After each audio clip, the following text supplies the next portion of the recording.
Before we begin, drop a comment below with your country and what time it is right now where you're watching. Whether it's sunrise in Nairobi, midnight in New York, afternoon in Canada, or evening in France, I want to know. Don't just sit back. Tell me where in the world you are. Now, let's dive into the story. Chapter 1, The Knock That Shattered Everything. Marlena stood at her kitchen sink in her Denver townhouse, hands submerged in warm dishwater, when she heard the knock. It wasn't gentle. It was the kind of knock that came with desperation attached to it. 3 heavy thuds that made her youngest grandbaby jump in the living room. She dried her hands slowly on the towel hanging from the oven handle, her heart already knowing something she didn't want to admit. 20 years had passed since she'd heard that particular rhythm of knocking, the kind that used to come right before an apology that never meant anything.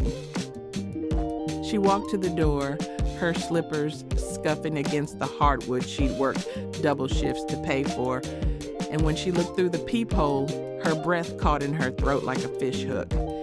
It was him, Jerome.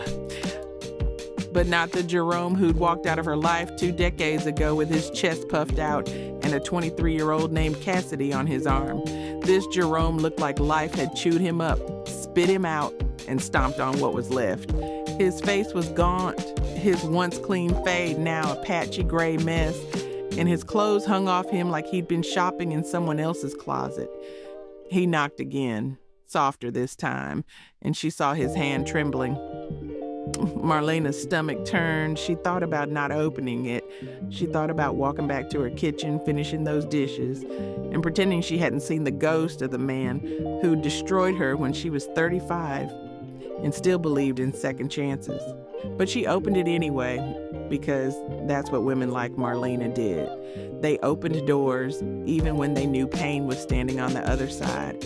Jerome looked up at her with eyes that used to make her feel like the only woman in the world, and now they just looked empty. Marlena, he said, and his voice cracked like old leather. I know I got no right to be here. I know that, but I need to talk to you, please. She didn't move from the doorway. Behind her, she could hear her grandbaby Amar laughing at cartoons, the sound of the life she'd built without him, the life that didn't include his lies or his leaving or his excuses. She crossed her arms over her chest and stared at him, waiting. You look sick, she said flatly, and it wasn't a question. Jerome nodded, his eyes dropping to the welcome mat that said, blessed and highly favored. I am, he admitted. Real sick, Marlena, the kind that don't got no cure. She felt something twist in her chest, but she shoved it down deep where it couldn't reach her face. And you came here, why? You need money? A place to stay? You think after 20 years I'm supposed to feel sorry for you? Her voice was steady, but inside she was 17 again, watching her mama let her daddy back in for the 5th time, watching him leave for the 6th. Jerome shook his head quickly. Too quickly, like he'd been expecting her anger and had prepared for it. I ain't come for that, he said. I came because I was wrong. I came because I've been thinking about you every day since I left, and I need you to know that leaving you was the biggest mistake of my life. Cassidy left me 6 years ago, took everything I had and ran off with some dude from her gym. I got nobody, Marlena, nobody but you. Marlena felt her jaw tighten. She wanted to slam the door in his face. She wanted to scream at him about the nights she cried herself to sleep, about the mortgage she paid alone, about the way their daughter Shanice stopped talking to him altogether. But instead, she just stared at him, and in the silence between them, she saw the truth he wasn't saying. He didn't come back because he loved her. He came back because he had nowhere else to go. Chapter 2. When love was young and stupid, Marlena met Jerome in 1985 at a basement party in Five Points, back when Denver's black community still had a heartbeat you could feel in your chest. She was 19, fresh out of her mama's house and working at a daycare on Welton Street. Jerome was 22, fine as hell, with a smile that could make you forget your own name. He worked construction, came to the party still dusty from a job site, and when he asked her to dance, she said yes before her brain could tell her mouth to slow down. They danced to Prince, to Maze, to everything that made your hips move without permission. And by the end of the night, he'd written his number on her hand in blue ink that smudged but didn't fade. They got married 2 years later in her mama's living room with 20 people crammed in and a preacher who charged $50. Marlena wore a white dress from JCPenney that she'd put on layaway, and Jerome wore a suit his brother let him borrow. She thought she'd married a king. He told her she was his queen, told her he'd build her a castle, told her all the things men say when they're young and don't know yet how heavy promises get when life starts swinging. They had Shanice a year later, a beautiful brown baby girl with Jerome's eyes and Marlena's stubbornness, and for a while everything felt like it was supposed to. But Jerome had a wandering eye. Marlena didn't notice it at first, or maybe she just didn't want to. He'd stay out late, come home smelling like perfume that wasn't hers, and when she asked him where he'd been, he'd kiss her forehead and say he was out with the boys. She believed him because she loved him, and love makes you stupid in ways that don't show up until it's too late. By the time Shanice was 10, Marlena had stopped asking questions. She just started watching. She watched the way he checked out women at the grocery store. She watched the way he smiled at the bank teller a little too long. She watched him become a stranger in her bed. Then Cassidy happened. Marlena found out the way most women do, through a phone call that wasn't meant for her. She'd picked up the house phone one afternoon while Jerome was in the shower, and a young, chirpy voice said, "Hey, baby, you still coming over tonight?"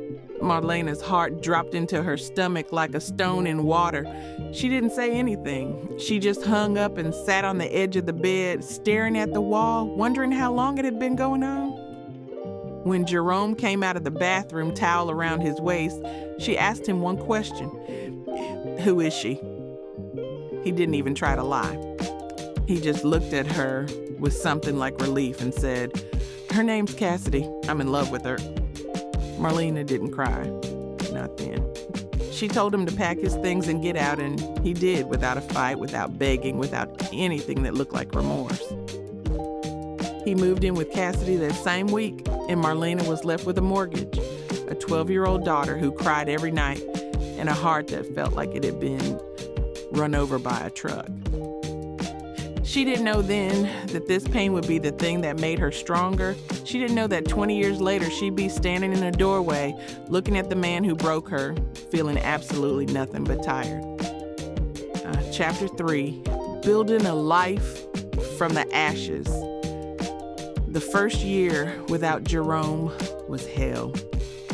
Marlena worked 2 jobs, one at the daycare during the day and another cleaning office buildings at night. She'd come home smelling like bleach and exhaustion, and Shanice would already be asleep, homework half done on the kitchen table. Marlena would sit in the dark sometimes, too tired to even turn on the lights, and wonder if she'd made a mistake putting him out. Not because she wanted him back, but because being alone felt like drowning in slow motion. Her mama told her to pray.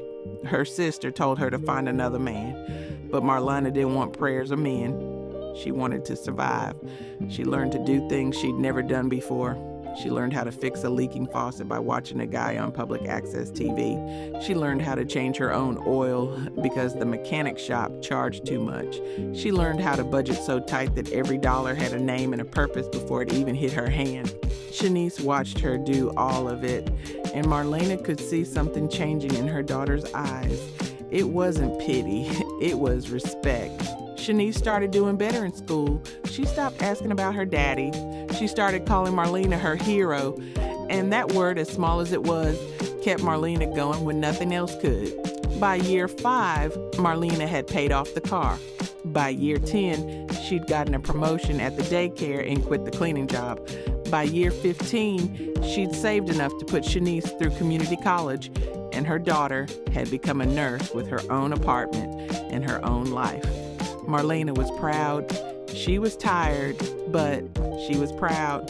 she started going to a church on the east side, not because she was looking for God, but because she was looking for community. She found it. She made friends. She started a savings account. She bought herself nice things, small things, like good lotion and real gold earrings, not because anyone was watching, but because she deserved it. Then the grandbabies came. Shanice had two, Amara and Elijah, and Marlena fell in love all over again. She babysat on weekends, took them to the park, taught them how to make her mama's cornbread. She became the kind of grandmother who showed up, who didn't miss recitals or birthdays, who made sure they knew they were loved in a way that didn't require anything in return. Her life wasn't perfect, but it was hers. It was clean, it was peaceful, and she built it with her own two hands, brick by brick, tear by tear, prayer by prayer. She hadn't thought about Jerome in years, not really. Sometimes she'd see a man who looked like him from behind and feel a little flutter of something, but it always passed. She didn't hate him anymore. She didn't love him either.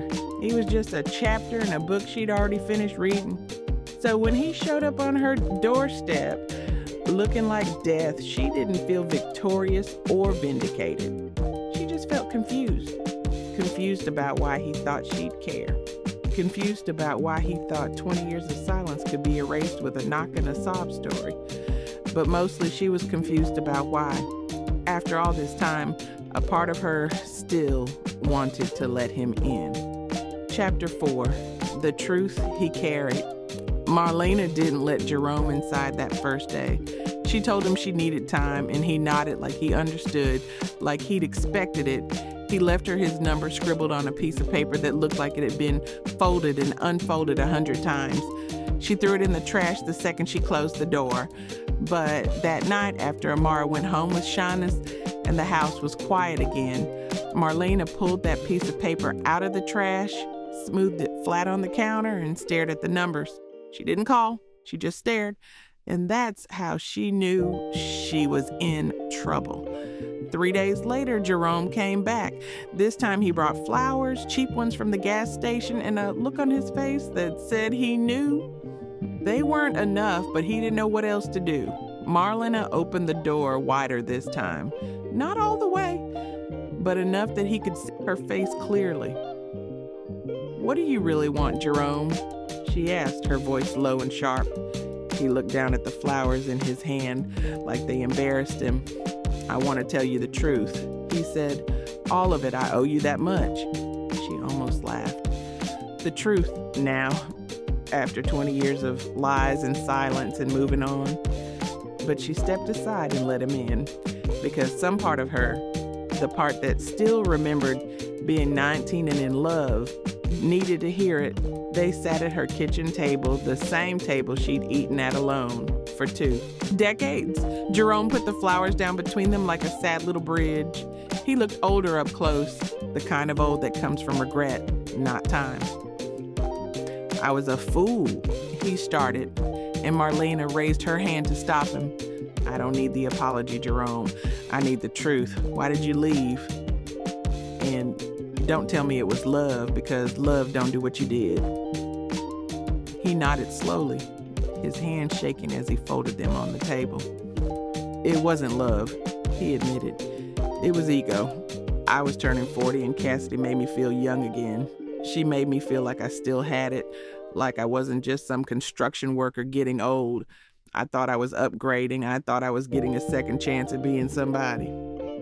Marlena felt her chest tighten, but she kept her face still. "And what did you get?" she asked. Jerome let out a bitter laugh that didn't reach his eyes. "I got exactly what I deserved. Cassidy didn't love me. She loved what I could give her. I spent everything I had trying to keep her happy, bought her a car, paid for her school, took her on trips I couldn't afford. And the second the money ran out, she was gone. Didn't even leave a note. Just packed her stuff one day while I was at work and disappeared. I tried to find her, called everybody we knew, but nobody knew where she went. Or maybe they just didn't care enough to tell me." "And now you're sick," Marlena said. Not as a question, but as a statement. Jerome nodded. "Stage 4 lung cancer. Doctors say I got maybe 6 months, maybe less. I ain't got no insurance, no savings, no nothing. I've been staying at a shelter downtown, and I just His voice broke, and he looked away, wiping at his eyes with the back of his hand. I just didn't want to die without telling you I'm sorry, without telling you that you were the best thing I ever had, and I threw you away like you were nothing. I know I don't deserve your forgiveness. I know that, but I needed you to know. Marlena sat back in her chair, her arms crossed, her heart a war zone. She didn't know if she believed him. She didn't know if it even mattered. Chapter 5. The daughter who remembered Shanice showed up at Marlena's house the next morning unannounced, which she only did when something was wrong. She walked in with Amara on her hip and a look on her face that could cut glass. "Mama," she said, her voice tight, "why is Elijah telling me that Jerome was here yesterday?" Marlena froze, her coffee cup halfway to her lips. She should have known. Kids see everything, hear everything, remember everything. "He stopped by," Marlena said carefully, setting the cup down. It wasn't a big deal. Shanice put Amara down and crossed her arms, looking so much like Marlena, it was scary. "It wasn't a big deal? Mama, that man walked out on us. He didn't call, didn't write, didn't send you a dime for child support. And now he just shows up and you let him in?" Marlena stood up, her back straightening in that way it did when she was about to defend herself. "I didn't let him in like that, Shanice. He came to talk. That's it." Shanice shook her head, her eyes filling with tears she was too proud to let fall. "You don't owe him nothing, Mama. Not a conversation, not forgiveness, not even your time. He don't deserve it." Marlena walked over to her daughter and put her hands on her shoulders. "Baby, I know you're angry. I was angry too, for a long time. But he's dying. He came here to say sorry and I let him say it. That don't mean I'm taking him back. That don't mean I'm forgetting what he did. It just means I'm not carrying that hate no more." Shanice pulled away, wiping at her eyes.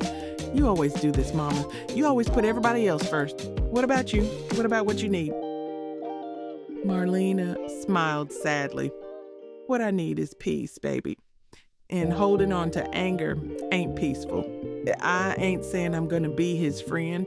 I ain't saying I'm gonna take care of him. I'm just saying I'm gonna let him say what he needs to say and then I'm gonna move on with my life, just like I've been doing." Shanice stared at her for a long moment, then sighed, the fight draining out of her. "I just don't want you to get hurt again," she whispered.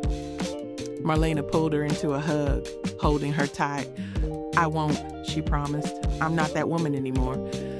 But even as she said it, Marlena wasn't sure it was true, because that night after Shanice left, Marlena found herself pulling out an old photo album from the back of her closet. She sat on her bed and flipped through pictures of her and Jerome when they were young, when love was easy and the future looked bright. There was a picture of their wedding day, both of them grinning like they'd won the lottery. There was a picture of Jerome holding baby Shanice, his face soft with something Marlena had forgotten he was capable of. And there was a picture of the two of them at a church picnic, his arm around her waist, her head on his shoulder, both of them looking at the camera like they had a secret the rest of the world would never understand. Marlena closed the album and put it back in the closet, but the images stayed with her. She thought about the man in those pictures and the man who'd shown up at her door. They didn't look like the same person, but maybe that was the point. Maybe people change, maybe they don't. Marlena didn't know. What she did know was that Jerome was dying, and whether she liked it or not, that meant something. It meant the clock was ticking. It meant if there was anything left to say, anything left to forgive or let go of, she had to do it now. Because in 6 months, he'd be gone, and whatever question she didn't ask, whatever closure she didn't get, would be gone with him. And Marlena wasn't sure she could live with that. Chapter 6. The weight of a dying man's confession. Jerome came back the following week, and this time Marlena was ready for him. She'd made up her mind that she'd hear him out one more time, give him his closure, and then close that door for good. She met him on the porch this time, not inside, because letting him into her house felt too much like letting him back into her life. He looked worse than before, his skin ashy, his breathing labored, and Marlena felt a pang of something she didn't want to name. "I ain't got much time left," Jerome said, sitting down slowly on the porch step like his bones hurt. "So I'm just gonna say what I came to say, and then I'll leave you alone. I promise." He told her everything. He told her about the years after he left, how Cassidy had made him feel alive at first, but how quickly that feeling had turned into exhaustion. He told her how Cassidy would flirt with other men right in front of him, how she'd belittle him when he couldn't afford the things she wanted, how she'd threaten to leave every time they argued. He told her about the nights he'd sit alone in their apartment after she'd stormed out, wondering what he'd done wrong, wondering if Marlena had felt this same emptiness when he'd left her. "I called you once," he admitted, his voice barely above a whisper. "About 10 years ago.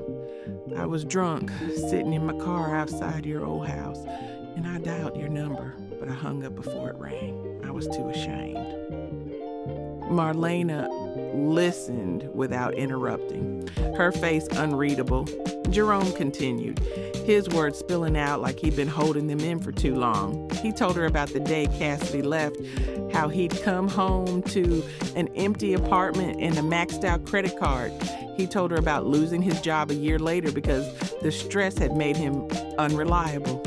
He told her about the shelter, about the men there who lost everything just like him, about the nights he couldn't sleep because the guilt was too loud.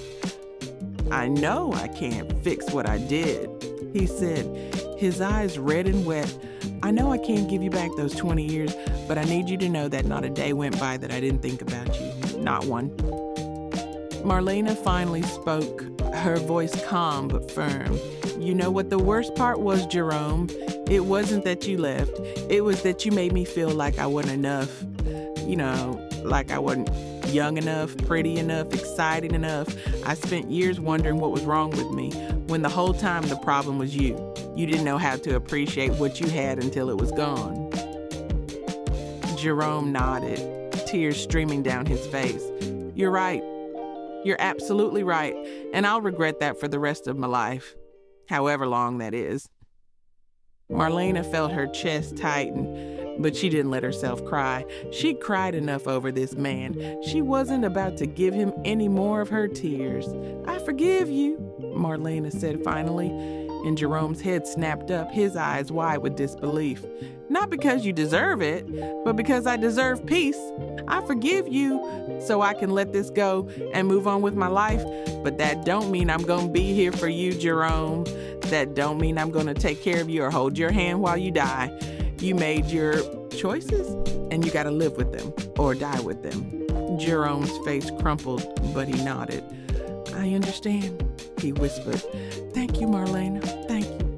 He stood up slowly, steadying himself against the porch railing, and walked away without looking back.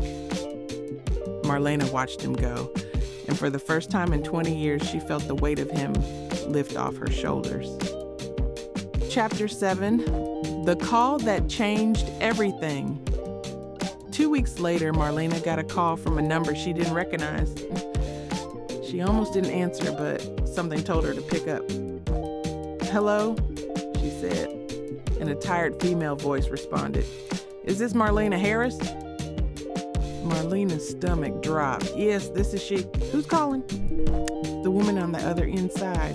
"My name is Nurse Patricia from Denver General Hospital. I'm calling about Jerome Caldwell. He listed you as his emergency contact. He's been admitted and his condition is critical. He's asking for you." Marlena's hand tightened around the phone. Emergency contact? After 20 years? The audacity of this man was unbelievable. "I'm not his wife," Marlena said, her voice cold. "We've been divorced for 2 decades. You need to call someone else." Nurse Patricia's voice softened. "Ma'am, I understand, but he doesn't have anyone else. No family, no friends, just your name and number. I'm not asking you to take responsibility for him. I'm just letting you know he's here, and if you want to see him, now would be the time." Marlena closed her eyes, her mind racing. She thought about hanging up. She thought about pretending this call never happened. But then she thought about Shanice, about the kind of woman she'd raised her daughter to be. Strong, yes, but also compassionate, also kind. Marlena had spent 20 years building a life based on those values. Could she really turn her back on a dying man, even if that man was Jerome? She told Nurse Patricia she'd think about it and hung up. Then she sat on her couch and stared at the wall for an hour. Shanice called during that hour and Marlena didn't answer. She knew her daughter would tell her not to go, would remind her of all the reasons why Jerome didn't deserve her mercy. But this wasn't about what Jerome deserved. It was about who Marlena was. And Marlena wasn't the kind of woman who let people die alone, no matter what they'd done. She grabbed her purse, her keys, and drove to the hospital before she could talk herself out of it. When she walked into Jerome's room, the smell hit her first. Antiseptic mixed with something sour and wrong. The smell of a body giving up. Jerome was hooked up to machines, his chest rising and falling with the help of a ventilator, his skin gray and sunken. He looked like a skeleton wrapped in skin. Marlena stood in the doorway, frozen, her heart pounding. A nurse walked by and touched her shoulder gently. He's been in and out of consciousness, but he'll know you're here. Marlena nodded and walked slowly to the chair beside his bed. She sat down, her hands folded in her lap, and just looked at him. After a few minutes, Jerome's eyes fluttered open. It took him a moment to focus, but when he saw her, something like relief washed over his face. "Marlena," he rasped, his voice barely audible. "You came." She didn't smile. She didn't reach for his hand. She just sat there present but distant. "I came," she said simply. Jerome closed his eyes, a single tear sliding down his cheek. "I don't deserve this," he whispered. "I know." Marlena looked at him for a long moment, then leaned back in the chair. "No," she said quietly. "You don't. But I'm not here because you deserve it. I'm here because I'm a better person than you ever were." And in that moment, sitting beside the man who'd broken her heart, Marlena finally felt free. Chapter 8. The Daughter's Reckoning. Shanice found out Marlena was at the hospital the same way she always found out everything, through Amara, who'd overheard her grandmother on the phone with Nurse Patricia. Shanice drove to Denver General with her jaw clenched and her hands gripping the steering wheel so tight her knuckles turned white. When she walked into Jerome's room and saw her mother sitting beside his bed, something inside her snapped. "Mama, what are you doing?" Shanice's voice was sharp, cutting through the quiet hum of the machines. Marlena turned, her face calm but tired. "Shanice, not here, not now." But Shanice wasn't listening. She walked further into the room, her eyes locked on Jerome's barely conscious form. "You got some nerve," she said, her voice shaking with rage. 20 years you didn't call, didn't write, didn't care if we were dead or alive. And now you dying and you got my mama sitting here like she owe you something." Jerome's eyes opened slowly, and when he saw Shanice, his face filled with something that looked like shame. "Shanice," he croaked, but she cut him off. "Don't say my name. You don't get to say my name. You don't get to be my daddy now just because you about to die." Marlena stood up, putting herself between her daughter and Jerome. "Baby, please, this ain't the place." Shanice's eyes filled with tears, and she looked at her mother with something close to betrayal. "Why are you protecting him? After everything he did to us? He left us, Mama. He chose some young girl over his own family, and now you here holding his hand like none of that matters." Marlena took a breath, her voice steady but heavy with emotion. "I'm not protecting him, Shanice.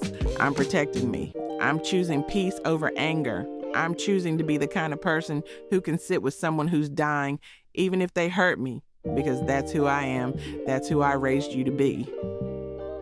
Shanice shook her head, tears streaming down her face. "I ain't you, Mama. I can't forgive like you can. I can't forget." Marlena reached out and took her daughter's hands. "I'm not asking you to forget. I'm not even asking you to forgive. I'm just asking you to understand."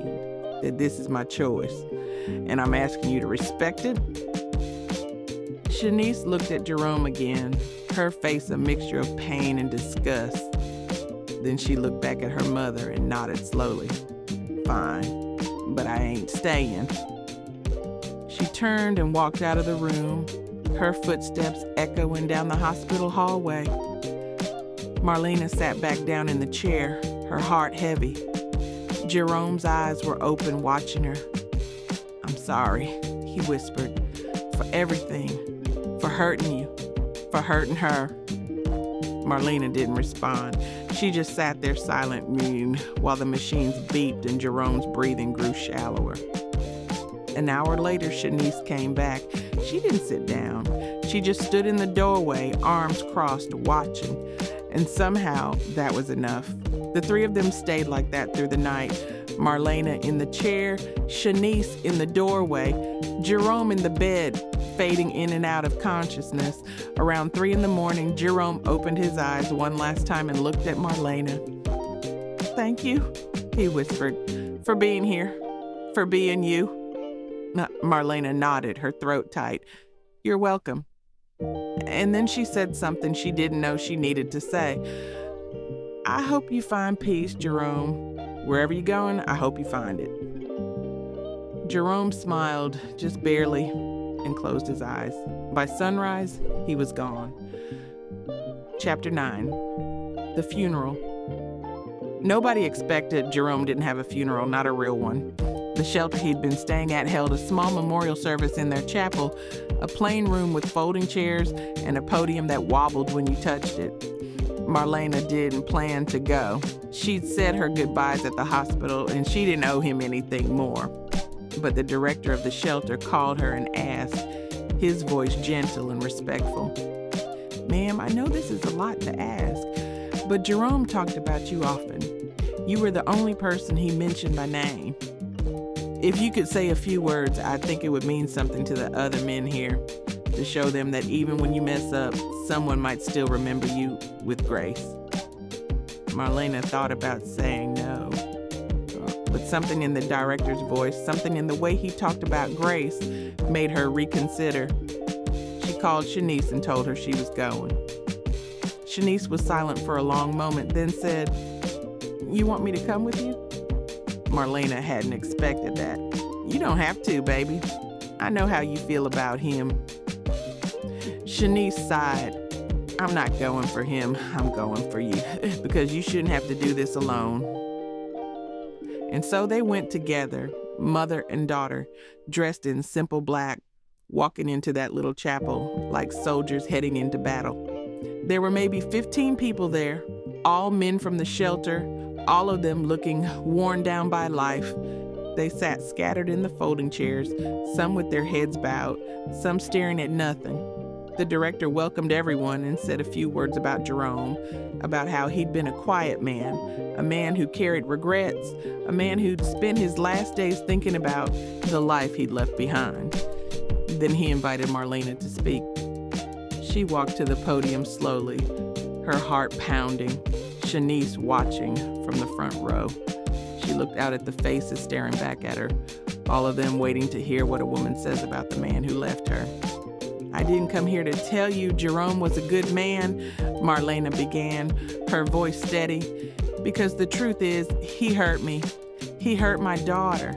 He walked away from his family like we didn't matter, and he spent 20 years living with that choice. But I also didn't come here to tell you he was a bad man, because people are more complicated than that. Jerome made mistakes, big ones, but he also loved once. He laughed once. He had dreams once, and somewhere along the way, he lost all of that. Maybe to pride, maybe to fear, maybe to himself. I don't know. She paused, looking down at her hands. What I do know is that Jerome came back. Not because he thought I'd take him back, not because he thought he could fix what he broke, but because he wanted to say sorry and I let him. Not because he deserved it, but because I deserve peace. Marlena looked up, her eyes meeting Shanice's. Forgiveness ain't about the other person. It's about you. It's about deciding that you're not going to carry someone else's mistakes for the rest of your life. Jerome died alone in a lot of ways, but in his last days, he wasn't completely alone. And maybe that's the best any of us can hope for, that when we mess up, when we fall, when we lose everything, someone will still show up, not because we earned it, but because grace don't work like that. She stepped away from the podium and the room was silent. Then one of the men in the back started clapping slow and steady, and the others joined in. It wasn't loud, it wasn't triumphant, but it was real. After the service, Shanice walked up to her mother and hugged her tight. "I'm proud of you, Mama," she whispered. Marlena held her close, tears finally falling. "I'm proud of us," she whispered back. They walked out of that chapel together into the Denver sunshine. And for the first time in 20 years, Marlena felt like the story was finally over. Not because Jerome was gone, but because she decided it was. And that, more than anything, was the closure she'd been looking for all along. Chapter 10, The Life That Was Always Hers. 6 months after Jerome's death, Marlena stood in her backyard watching Amara and Elijah chase each other through the grass. Shanice was inside making lemonade, and the smell of ribs on the grill filled the air. It was a Sunday, the kind of Sunday Marlena had built her life around: family, food, laughter, peace. She thought about Jerome sometimes, but not with anger anymore, not with sadness either, just with a quiet understanding that some people come into your life to teach you what you don't want, and that's a lesson too.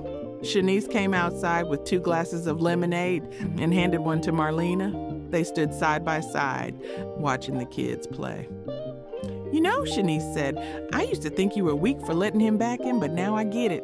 You weren't being weak, you were being strong. Strong enough to forgive, strong enough to let go." Marlena smiled. "Took me a long time to figure that out, too." They clinked their glasses together, and Marlena took a sip, the sweetness of it reminding her of her grandmother's recipe, the one she'd passed down to Shanice, the one Shanice would pass down to Amara. Later that evening, after everyone had gone home and the house was quiet again, Marlena sat on her porch with a cup of tea and looked out at the street. She thought about the woman she'd been when Jerome left, broken and lost and wondering if she'd ever feel whole again.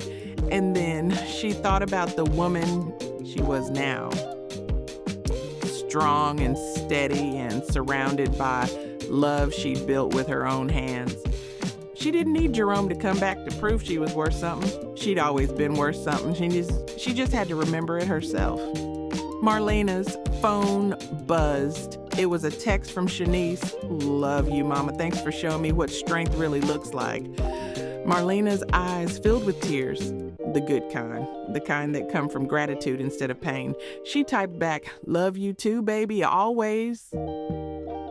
She set the phone down and looked up at the stars, the same stars that had been there when she was 19 and in love, the same stars that had been there when she was 35 and heartbroken, the same stars that were here now, witnessing her peace. And in that moment, Marlena understood something she'd spent 20 years trying to learn. Closure doesn't come from the person who hurt you. It comes from you. It comes from deciding that you're worth more than the pain they left behind. It comes from building a life so beautiful, so full, so undeniably yours that their absence becomes irrelevant.